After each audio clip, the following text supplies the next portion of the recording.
Difficulties. Some of you have asked about the quotes that I've done through the years in some of my teachings. So what we've done is we've put about 12 of them so far. We have a book coming out, but they've been put on pictures and on frames. You can get them framed or unframed. And these are the quotes. This one says, "I found that when I let God take care of my enemies, I have trouble remembering their names." The pictures they're on are all from Israel, from Pastor Armand, who's a professional photographer. He has taken those pictures and we put these on. So they were going to be on the website very, very soon. This is markcorrell.com. Here's another one. "Great prayers are seldom answered without great conflict." And one last one. We have a lot. I won't show you all of them. "It takes faith to live in a tent when you know a temple is where you belong." So if you'd like to see those and want to purchase any of those, I don't usually do things like this, but they are all on the website. It goes to Mark Correll Ministries. We help support missions with it. So we would ask you to go there and look at them. There's about, I think, 10 or 12 of them right now. All right, let me go in the news with you tonight and start right there. Let's talk about the New World Order first and this article that came out today. "Shadow Government, Stealth Merger Between Corporations, Government, and AI." You knew it was coming. So if you're not familiar with the little organization called the Council for Inclusive Capitalism, CIC, don't worry, most people never heard of it.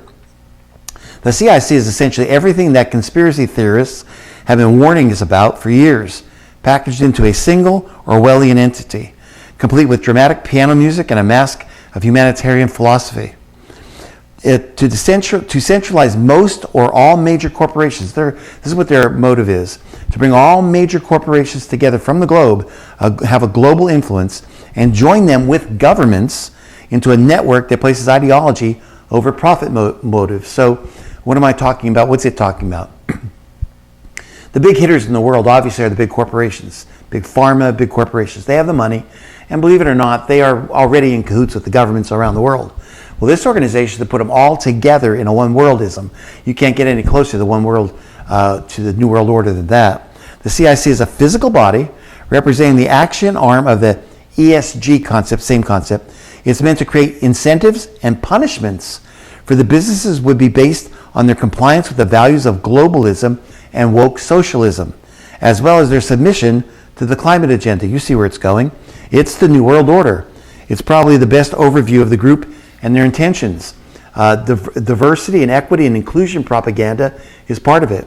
These corporations have been so ingrained into these formats that many of them are willing to alienate the majority of their customers and lose vast profits. Now, let me underscore that. We already know what happened with Bud Light, and we know that they lost lots of money. Target lost lots of money with their wokeism, but this is actually telling you they don't care.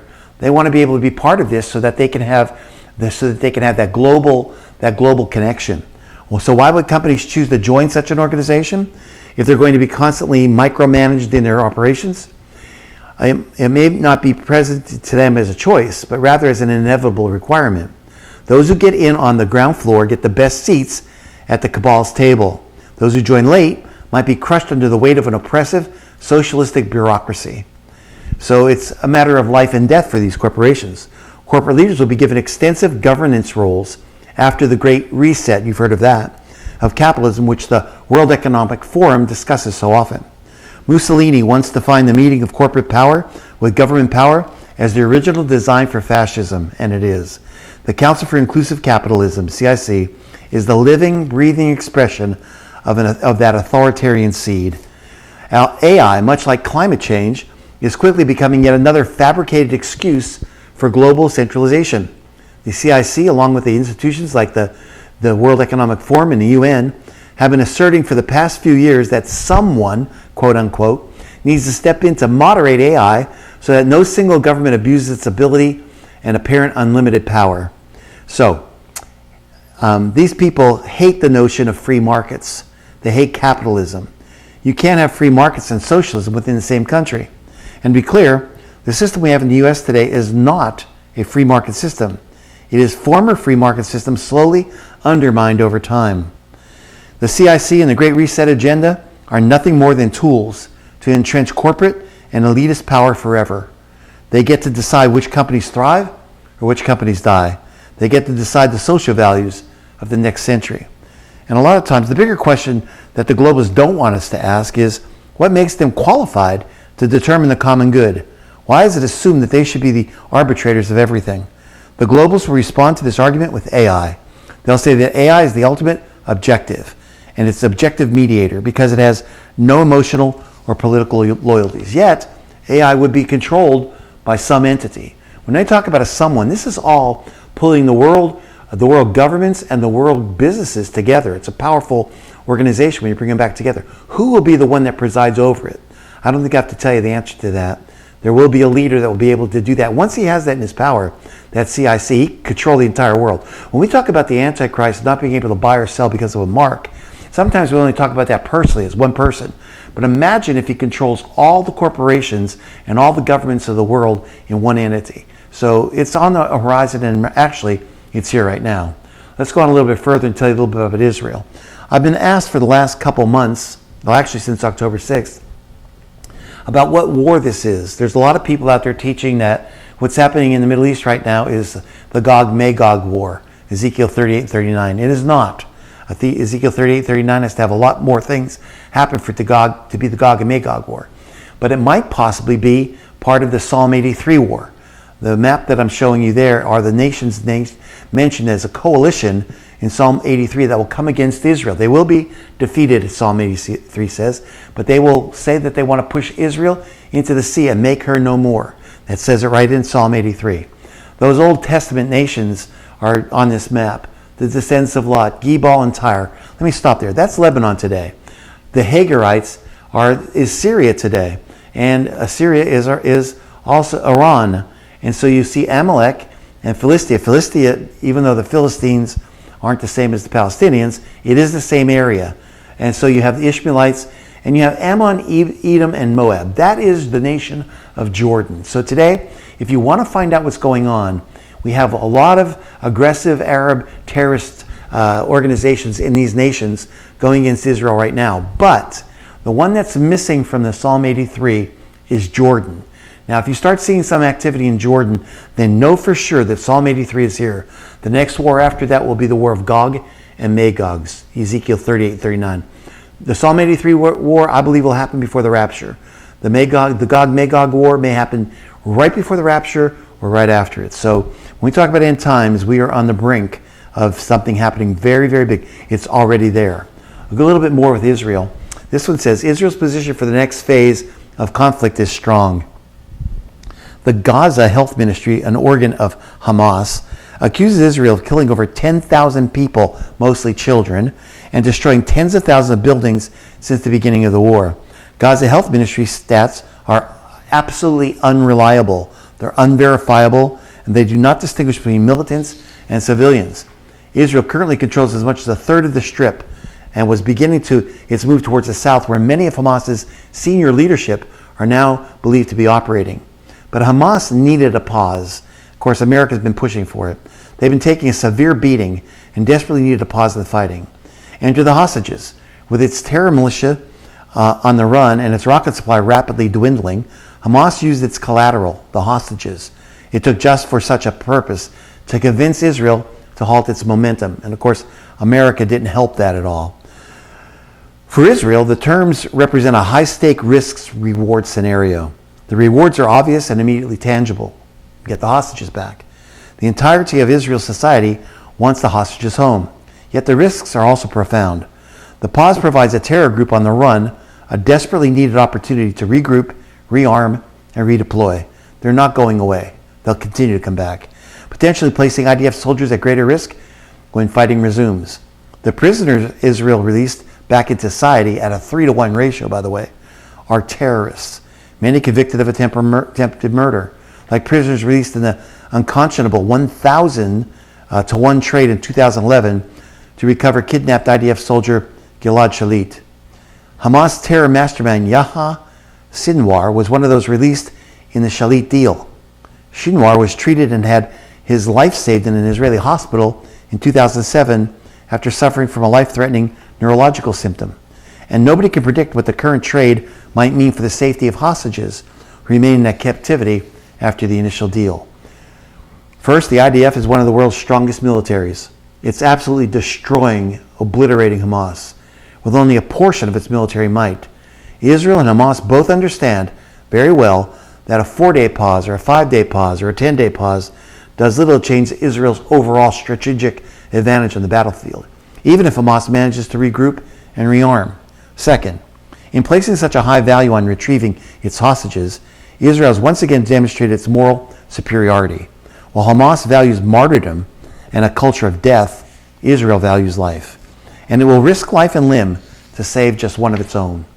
Adding insult to injury for Hamas was a surprise visit by Israeli Prime Minister Benjamin Netanyahu to the Gaza Strip last Sunday. You may have not heard of it, where he held situational assessments and met with IDF soldiers who continue to hold their positions. From this point forward, it is Netanyahu who will determine the fate of Gaza, not Hamas. The visit's a terrible embarrassment to Hamas, and this is the reason they've not commented on it openly, and why you haven't heard anything, because it's actually saying he is there in a spot that Hamas should be ruling over. So as Netanyahu repeatedly told the soldiers, the military campaign will resume as soon as Hamas is no longer able to deliver hostages. And we saw that start back even this week. As one of the world's strongest and battle-ready militaries, has enough might to defeat a terror entity with fewer soldiers and inferior weapons. Hamas understood from the outset that it could never defeat Israel on the physical battlefield. Instead, it sought to use the war to defeat Israel on the psychological battlefield and the realm of public opinion. And that's what's exactly happening around the world. Hamas also believed that their network of underground tunnels and stash of improved explosive devices would create enough surprise, launch points, and booby traps to cause large numbers of Israeli casualties during a ground invasion. Hamas hoped that such casualties would weaken Israel's determination to fight. Hamas also hoped it could shut down the Israeli economy and the home front by firing thousands of rockets and constantly sending Israelis running the bomb shelters. But most importantly, Hamas wanted the IDF to enter the densely populated, by the way, not the most densely populated in the world, as many claim, urban areas, in the hopes that Israel will kill as many Gazan civilians as possible. This, in turn, they hoped, would cause the international community to turn on Israel and further delegitimize the Jewish state. They never thought they were going to win. They want to win the propaganda war. Yet Hamas' strategy has not proven sound. First, the attack on October 7th was so heinous and so barbaric that even those who disapproved of years of Israeli policy towards Palestinians had little choice but to side with Israel and express their outright support for the full dismantling of Hamas. Support has lasted for 7 weeks already, much longer than Hamas would have hoped. Once the ground fighting began, the IDF moved slowly and methodically through the Strip, protecting civilian lives. While thousands of Hamas soldiers have been killed, Israel has lost significantly less than 100 soldiers, exponentially lower than what Hamas would have expected. Meanwhile, morale among the soldiers and trust in the battle plans has grown stronger and stronger every day. The IDF's Iron Dome missile defense system shoots Hamas's Qassam rockets out of the sky with over 92% interception rate. Israel successfully weathered the storm of rockets with very little damage and barely any casualties. Furthermore, the IDF has gone out of its way not to harm civilians. To date, the IDF has done more to avoid civilian casualties in this conflict than any military in the history of warfare. Militaries will soon study Israel's methods as a gold standard for conducting a war. Israel has been making its case on the international stage more strongly than ever before.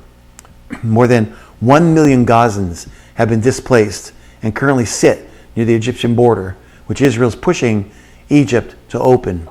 Perhaps Hamas's largest miscalculation, however, was their wrong-headed assessment of Israel cohesion or lack thereof. Israel is stronger today than it was on October 6th.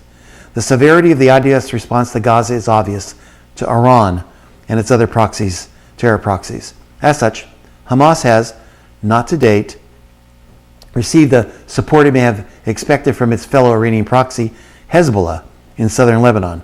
While Hezbollah has fired 1,000+ mortars and anti-tank guided missiles at Israel, it has hesitated to rush in with an attack that would draw the type of response now unfolding in Gaza. So all that said, the border continues to heat up and a larger regional conflict cannot be ruled out. Yet as Hezbollah and Houthis in Yemen attack Israel, the latter firing ballistic and cruise missiles at the country and hijacking Israeli-linked ships, the battle dynamic shifts further out of Hamas's favor. It becomes clear that the war is not between Israelis and Palestinians, but between Israel and Iran, via its numerous terror proxies. Many unknowns remain, yet the pause in the war provides an important opportunity for assessment. Hamas certainly did more damage on October 7th than any Israeli would have imagined, igniting the current conflict. Yet while Israel has been forced to fight Hamas on its own turf in more ways than one, Israel has responded with overwhelming military precision and force, diplomatic support, and most importantly, domestic resolve. So Israel is in a good spot right now. I know it's a hard time for them, but basically Hamas has failed to do what they thought they were going to do. Speaking of Israel and the conflict, let's talk about our own administration. Who's winning the Biden administration's civil war over Israel? The press this isn't supposed to be the president with the social media problem. For 4 years, President Donald Trump bypassed the press by tweeting his thoughts to more than 87 million followers on what used to be called Twitter. Trump's feed was must-reading for anyone who followed politics or just wanted a good show as he shared his unfiltered thoughts about just about anything. The chattering classes hated it, considering it unprecedented and crude, but Trump's willingness to be outrageous or to go for his opponent's jugulars only endeared him to his supporters. Social media chaos at the White House was supposed to be a thing of the past once President Joe Biden took the oath of office. Biden has his problems, many of which revolve around his apparent physical decline as he heads deeper into his 80s. But unfiltered or ill-considered posts on X, former Twitter, aren't supposed to be one of them. Yet a post on X published on Biden's personal account, as opposed to the official presidential one, had the potential to turn the Middle East upside down. It read, "Hamas unleashed a terrorist attack because they fear nothing more than Israelis and Palestinians living side by side in peace. To continue down the path of terror, violence, killing, and war is to give Hamas what they seek. We can't do that." The next day, an anonymous senior Biden administration official poo-pooed the idea that it was a policy shift and that it should have been taken out of context. Many know that unlike Trump, Biden posts nothing on his own. Many among the president's 37.6 million followers read that and not unreasonably concluded that he was taking a page out of Trump's book, announcing a policy change on social media rather than through normal channels. Posted on a day when the future of the current ceasefire in Israel's war with Hamas was in doubt, it seemed to be declaring the White House's support for its indefinite continuation. But if Biden was now saying that he opposed the continuation of the war, then that would not just contradict the president's repeated pledges of support for Israel's effort to eliminate Hamas. It would also mean the Islamist group that committed unspeakable atrocities several weeks ago, and whose purpose is the destruction of the Jewish state and the genocide of its people, would be allowed to get away with mass murder. The considerable segment of the Democratic Party that opposes Israel and wants an immediate and complete ceasefire was thrilled. Biden's support for Israel is deeply unpopular among the younger generation of Democrats. That's especially true for those who are working for the government and are likely to constitute the next generation of Democratic members of Congress, diplomats, and government officials. The generational divide among Democrats about Israel is causing Biden real problems. Younger voters who have been subjected to critical race theory and intersectionality indoctrination in colleges oppose Israel far more than the older ones do. The loss of their enthusiasm, as well as the possibility that Arab voters who helped put Biden over the top in Michigan in 2020 might stay home or vote for a third-party candidate, puts the Democrats in peril. I hope it does. That's the real context of the Biden post on X. Whether the president intended it or not, or even if he spoke it or not, it reflected the way that the administration's pro-Israel stand has been crumbling under the pressure from his supporters. He's in a bind. He's losing young Democrats because of his stance for Israel. Though the administration insists that it still wants Hamas defeated, it's also now declaring that it opposes any real effort to clear the terrorists out of southern Gaza. Man, you can't talk out of both sides of your mouth any better than that. Biden declared last week that he considers left-wing proposals for conditional military aid to Israel a worthwhile thought. Israeli Prime Minister Benjamin Netanyahu understands that it is an open threat to cut off the resupply of his military and effectively end the war whenever Biden decides the pressure from his intra-party critics is too much to bear. The administration is trying to use its support for a two-state solution at the end of the war, whenever that happens. as the exit ramp from its current predicament. Biden's latest gesture of support for a Palestinian state occurred this week on the 76th anniversary of the 1947 UN Partition Resolution. That measure divided the British mandate for Palestine into three parts: an Arab state, a Jewish state, with Jerusalem under international control. And amazingly, the Jews accepted the plan back in 1947, but Palestinian Arabs, supported by the surrounding states, rejected that plan, declaring that they would never countenance the existence of a Jewish state in the ancient Jewish homeland under any circumstances. And the Palestinians continue to reject two states if it means ending their long, futile war to destroy Israel. The Democrats' political dilemma as the country moves deeper into the 2024 election cycle is very, very real. Contrary to judgment of those in the White House who think that Biden can be all things to all people on the war in Gaza, his balancing act won't win over the anti-Israeli progressives. He's in deep trouble. Biden's going to lose this election if, in fact, he is the presidential candidate for the Democratic Party, which I kind of doubt. But even if he is, he will lose. His party is shattering from both ends. Let's go a little bit further and give you a little bit of what's actually happened in real time. Freed hostages begin unraveling tales of terror from captivity. Hostages released by Hamas are gradually sharing details of their captivity. This is horrendous, by the way.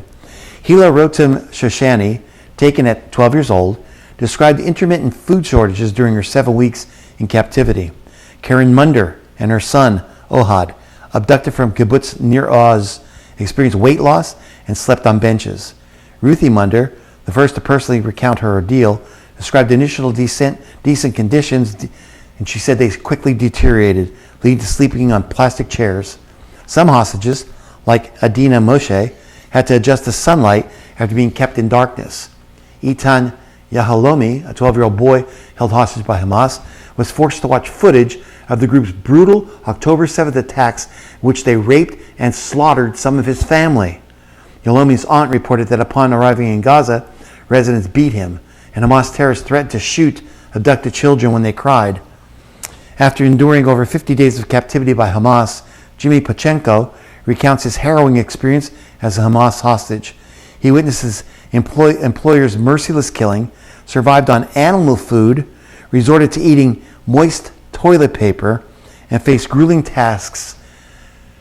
Concern for a humanitarian crisis is rising, as around 160 hostages remain in captivity.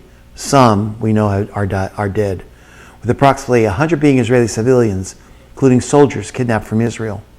And Hamas still holds 9 Americans. Where is America? Where is the Biden administration with all of the attacks from Iran on our bases, over 70 of them right now? Where is he for these 9 Americans that are still held captive? The recent releases have unveiled horrifying conditions, including beatings, death threats, psychological torture endured by the hostages. Reports indicate women and children facing abuse are forced again to watch brutal videos of their loved ones being attacked and killed. Former captives describe sleeping on plastic chairs, sparse food, and a suffocating environment. Despite physical recovery, released hostages undergo psychological evaluations, with complex stories emerging from their time in Hamas captivity. It's changed psychologically these kids for the rest of their lives, and who knows what's happening to ones that are still there. Let's go a little further. Oakland City Council meeting becomes a sign of things to come for America. An Oakland City Council hearing revealed where left-wing views of justice lead when the council debated a resolution Monday night to call for a ceasefire in the conflict between Israel and Hamas. Why in the world would Oakland even want to call for a ceasefire? Well, so what created a firestorm on social media is what happened after a line calling Hamas a terrorist organization was offered to the resolution. All hell broke loose. For hours, speaker after speaker condemned the label that Hamas was a terrorist group. The resolution passed, but without the amendments, which were defeated.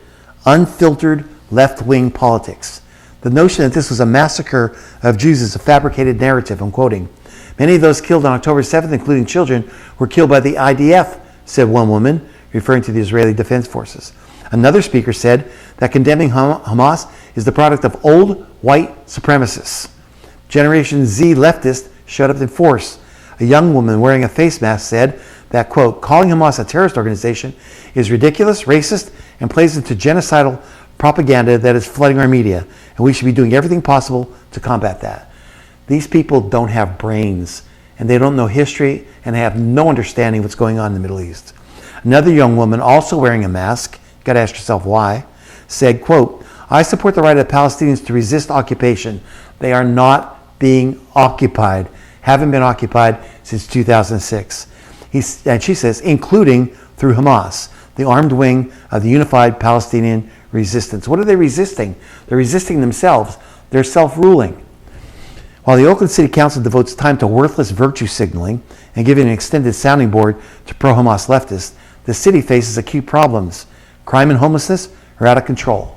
Violent crime in Oakland, up 15% since last year this time. In August, there have been 11,000 reported burglaries. Violent crime has already spiked considerably since 2020's summer of riots.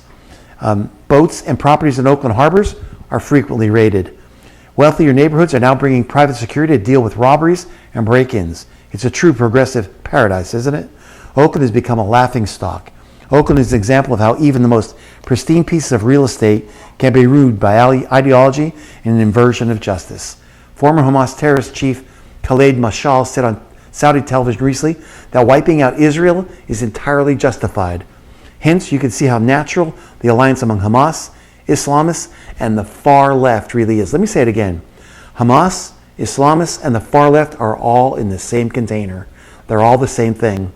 Is it any wonder young people are suddenly discovering Osama bin Laden's 2002 message to America on TikTok and figuring that they agree with it, which is a horrible message?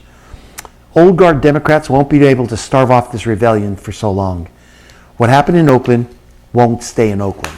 This is what's unfortunately happening around America. Let's talk about war. Global increase in weapon manufacturing. Over the last 30 years, many of the world's largest and most advanced nations have decreased their production capacity for weapons and ammunition. That's all over. According to one source, Ukraine uses 8,000 shells per day. Ukraine cannot keep enough of its own munitions and relies primarily on NATO to supply its needs. The greatly depleted munition supply are also happening through Europe. According to a report from the International Institute for Strategic Studies, should the UK get into a highly intensity conflict, it would exhaust its ammunition supplies, you ready for this, in just 8 days. They'd run out of ammunition. Germany would fare far worse, exhausting its supplies in just a few hours to a few days. The European Union had promised to provide Ukraine with 1 million rounds of ammunition by March 2024, a goal it now says it's impossible to meet, even with manufacturing efforts increasing 30%. Russia is in a similar situation. Even with the Russian military industrial complex turning out munitions at a wartime pace, sources have noticed major ammunition contributions from Iran and North Korea. World conditions are pushing nations to increase their weapons production capability. Bible prophecy speaks of a future time when the potential for global warfare will motivate nations to beat their plowshares into swords and their pruning hooks into spears. Joel 3:10. Jesus said in Matthew 24 that one of the signs of the times are wars and rumors of wars. That is a proof in the pudding. The world is running out of munitions. They can't fight enough wars fast enough or slow enough to keep up with the munitions they have. It's never happened before in the history of the world. Let me give you one more. I think this is the last one, maybe not. No, there's one after it. Here it goes. Islamic Jihad. Know the enemy. Now listen to this phrase. First the Saturday people, that's the Jews. Then the Sunday people, that's the Christians. This should shock most of us when we hear it. We never hear this on the media, any media. On November 29th in New York, the traditional lighting of the Christmas tree in Rockefeller Center Square was violently disrupted by hundreds of protesters, many in Islamic garb, chanting "From the river to the sea," a call for the destruction of Israel. At least two signs bearing Nazi swastikas were in full view. Mind you, this is when you're lighting a Christmas tree. Unfortunately, far more than Christmas holidays will be at risk as anti-Semitic, anti-Christian hatred continues to catch fire in the United States. Jews and Christians are clearly in the crosshairs of radical Islamists, not only in the Middle East and across the world, but also here at home. Tony Perkins recently hosted a Washington Watch conversation about the ongoing Gaza war. He He said, when I chaired the U.S. Commission on International Religious Freedom, we were looking at this rise of anti-Semitism in Western Europe. And historically speaking, Israel is the canary in the coal mine. I come from a coal mining city. Let me tell you what that means. They'd send down a canary first, and if there was any methane gas, the canary would die, and everybody would come out. Well, Israel is the canary in the coal mine. As you see anti-Semitism grow, a world war always follows. His book, Saturday People, Sunday People, his words expose the ominous fulfillment of that deadly Islamist threat, which appears in graffiti across the world. In Arabic, it says, on Saturday we kill the Jews, on Sunday we kill the Christians. This is graffiti all over the world right now. In several Middle East countries, Jewish populations no longer exist. What I'm about to read to you is harrowing. Either driven out or killed. And today, Christian populations are fleeing for their lives in those same nations. Let's talk about Syria. And again, when I read these things and checked them out, I could not believe the numbers I was reading. In 1947, the Syrian Jewish population numbered about 15,000. As of 2022, 4 Jews, 4 remain in Syria. 4 in an entire country. The number of Christians in Syria has fallen in a decade from 1.5 million, 10% of the population, before 2011 to about 300,000 today, less than 2% of the population. In Iraq's Jewish community dwindles to fewer than 5, France 24 reported in 2021. While Iraqi Jews have all but disappeared, Iraq's Christian community is also dwindling. Iraqi Christians date back to the church's first century. As recently as early as 2021, the Associated Press reported, quote, Iraq was estimated to have nearly 1.8 million Christians before the 2003 U.S.-led invasion that toppled dictator Saddam Hussein. Today, church officials estimate there are fewer than 100,000, or even less, that remain in Iraq's borders. By the way, Iraq is the 18th worst persecutor of Christians in the world. How about Yemen? Yemen's Jewish population, once over 59,000, dropped to below 10 people. Israel Haaretz reported in 2021. In Yemen, it's illegal to leave Islam and embrace Christianity. A Google search results states that Yemeni believers live in fear of persecution or charges of apostasy, and so rarely declare their religious identities publicly. Today, the number of Yemeni Christians is estimated to be about 2,000. Yemen's Saturday people are gone. No Jews at all. Meanwhile, Yemen is the 3rd worst persecutor of Sunday people, Christians in the world. In Libya, the Jewish Virtual Library reports there are no remaining Jews in Libya. This is unbelievable. Libya had been home to a Jewish community for thousands of years. Matter of fact, the one who carried Christ's cross was from Libya. Now watch. The Jews had lived under Greek, Roman, Ottoman, Italian, British, and Arab rule. No trace of this once thriving community exists anymore in the country of Libya. And for the safety and security of Libyan Christians, in May 2023, 6 Libyans were sentenced to death for converting to Christianity. Libya is the fifth worst persecutor of Christians in the world. How about Lebanon? In 1948, there were 20,000 Jews living in Lebanon. As of 2020, 26 Jews remained there. In the mid-20th century, Lebanon was one of the wealthiest and most prosperous countries in the Middle East. Its capital, Beirut, was once known as the Paris of the Middle East. It was the only state in the Middle East where Christianity was dominant, at one point making up over 65% of the Lebanese population. But today, Lebanon's Christians are persecuted. The country is in free fall. The more powerful and influential Hezbollah becomes in Lebanon, the less safe Lebanese Christians are. And what about America? Beyond the Middle East, Jews and Christians live dangerously in most Muslim majority countries, most notably in Somalia, Nigeria, Afghanistan, Pakistan, and Sudan. Now, concerns are particularly focused on the United States. Raging campus protests against Jews, violent New York opposition to Christian holiday celebrations couldn't illustrate this more powerfully. Our southern border is wide open. How many Hezbollah and Hamas cells are already in our country right now? They've waited and they've waited, and they've deceived us, and they've deceived the whole world. And I'm afraid one day they will strike. Pure prophecy. Lastly tonight, 2 more. Do Americans believe we're living in the end times? Survey results may surprise you. A recent survey came up that says 4 in 10 U.S. adults believe humanity is, quote, living in the end times. That's a survey done by the Pew Research Center. The Pew Research Center is not a Christian research center. It's not a right-wing evangelical organization either. The Pew Research Center is a think tank based in Washington, D.C.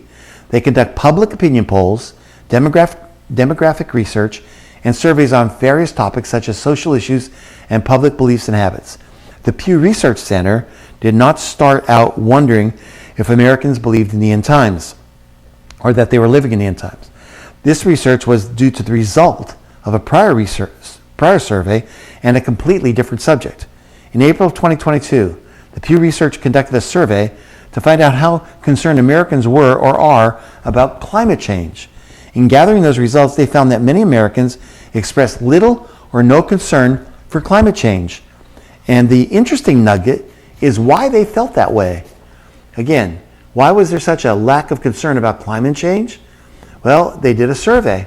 The results showed people believed that God was in control of the climate, and it led Pew Research to do more recent survey.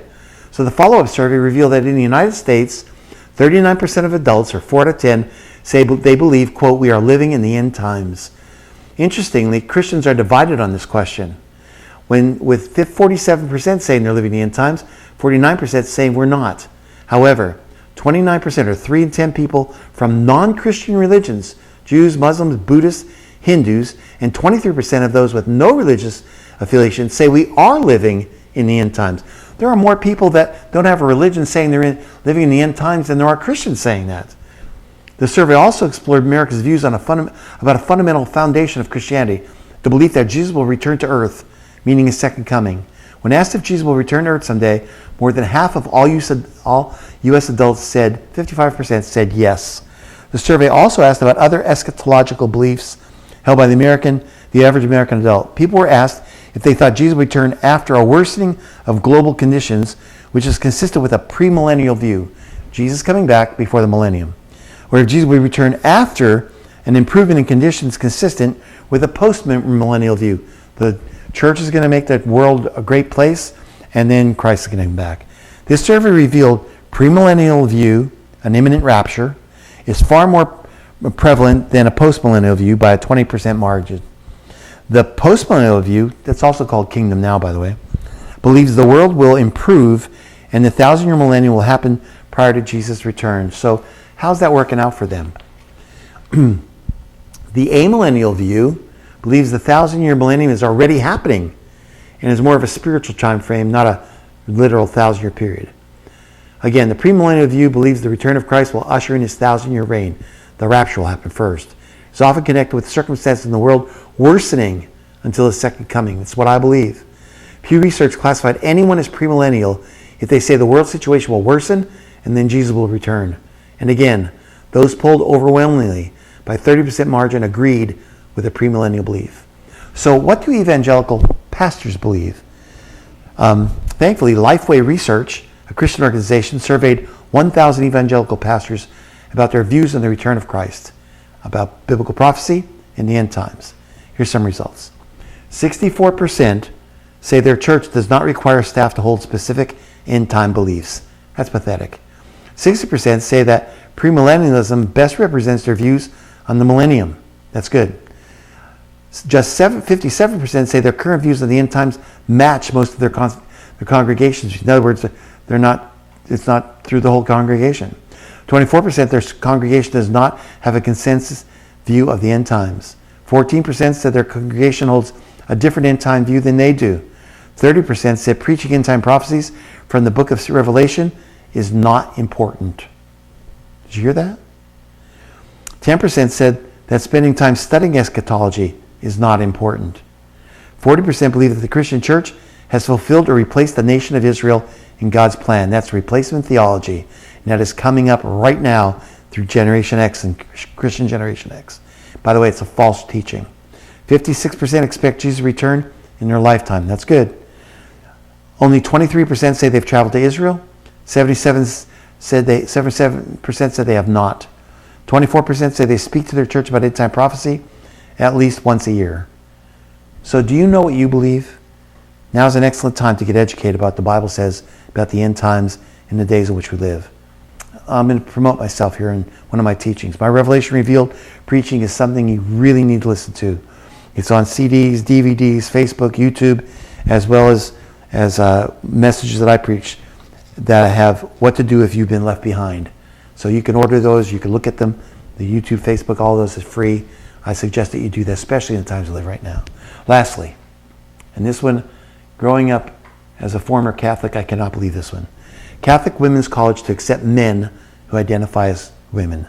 This is unbelievable. A prominent all-women's Catholic college in Indiana says it'll begin accepting biological men who identify as women as part of a new policy that's drawing pushback from the head of the region's Catholic diocese. The president of St. Mary's College in Notre Dame, Indiana, had a board-approved non-discrimination policy that considers admission for undergraduate applicants whose sex is female or who consistently live and identify as women. Lisa Knox, a spokesman for the college, told Catholic News Agency that in today's environment, we need to clarify our non-discrimination policy to be more inclusive. So they're including men who identify as women. Kevin Rhodes, bishop of the Fort Wayne South Bend Diocese, criticized the new policy. He said he found it disappointing that I, as a bishop of the diocese in which St. Mary's College is located, was not included or consulted on a matter of important Catholic teaching. The desire of St. Mary's College to show hospitality to people who identify as transgender is not the problem, Rhodes said.